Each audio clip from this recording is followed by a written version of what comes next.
Ready to make a real impact every day?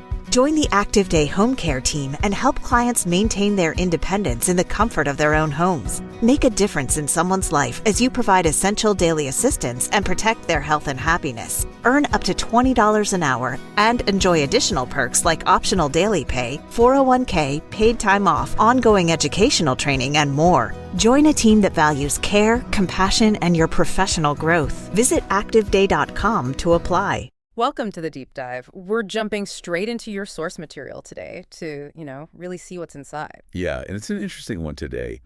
Our source is basically, it is the data, a list of keywords, phrases, terms you provided. All focused around tennis, right? That's right. Very specific corner of the tennis world. Seems to center on two main players and one big event. Okay, so let's dig in then. The goal is pretty straightforward. What can we figure out just from looking at this list? What story emerges? What can you get from this snapshot? Well, right off the bat, it's impossible to miss the names Carlos Alcaraz and Jannik Sinner. They're everywhere in the list. Absolutely dominant. Individually, tennis player, Sinner, Alcaraz, tennis player, things like that. But also, really significantly, them together. And where are these keywords placing them? What's the context? Overwhelmingly, it's the French Open. Or, Roland Garros. Right. And it gets more specific. Keywords point towards 2025. The 2025 French Open. Yeah. And the French Open final. Even drilling down into the men's French Open final. Right. So not just the tournament, but the very end of it. Exactly. And this is where it gets really interesting, I think. You see Alcaraz versus Sinner. Sinner versus Alcaraz loads of times. A rivalry. Precisely. And also Sinner Alcaraz H2H. That's head-to-head. The sheer amount of these suggests the sources aren't just noting a possible match. It feels like they're flagging this as the rivalry, the main event almost. Like it's the expected final. We even saw Alcaraz versus Sinner prediction. Spot on. It's building a narrative around that specific confrontation, potentially at that specific event. So the focus is less maybe on the whole tournament draw and more on this potential climax. It seems that way from this data, yeah.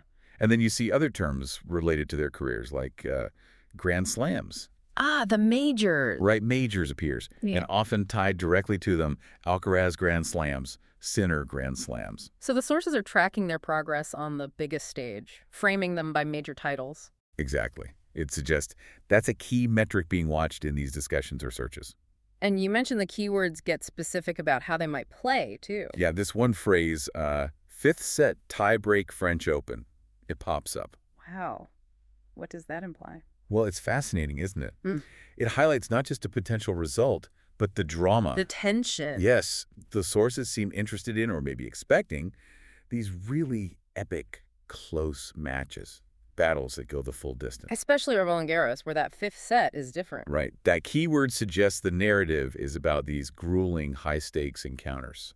And it's not just on-court stuff, is it? The keywords touch on personal details. They do. You get Alcaraz age, Sinner age, Sinner age tennis. Okay. And their origins. Where is Jannik Sinner from? Where is Carlos Alcaraz from?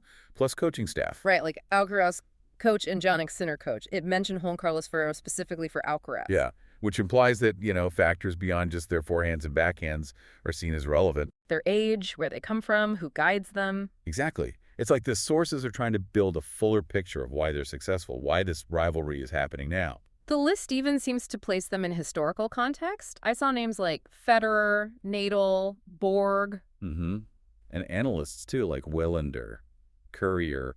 So it's not just about them in isolation. No, it seems the sources are positioning Alcaraz and Sinner within that whole lineage of men's tennis, part of the ongoing story, the discussion of greatness. Makes sense. And then there's the practical side, people wanting to watch. Oh, yeah. Lots of logistical keywords. Where to watch French Open channel, French Open live stream. And keeping up with scores, French Open results, French Open scores. Standard stuff, but shows the engagement. Right. And, because it's raw data, you get the occasional outlier. Something like Sinner suspension tennis is in the list. But no context provided. None at all, based only on this list. It's just there, part of the data snapshot. Okay. So if we step back and look only at your keywords, the picture seems incredibly focused. Yeah, I'd agree. It's Alcaraz and Sinner. They're central.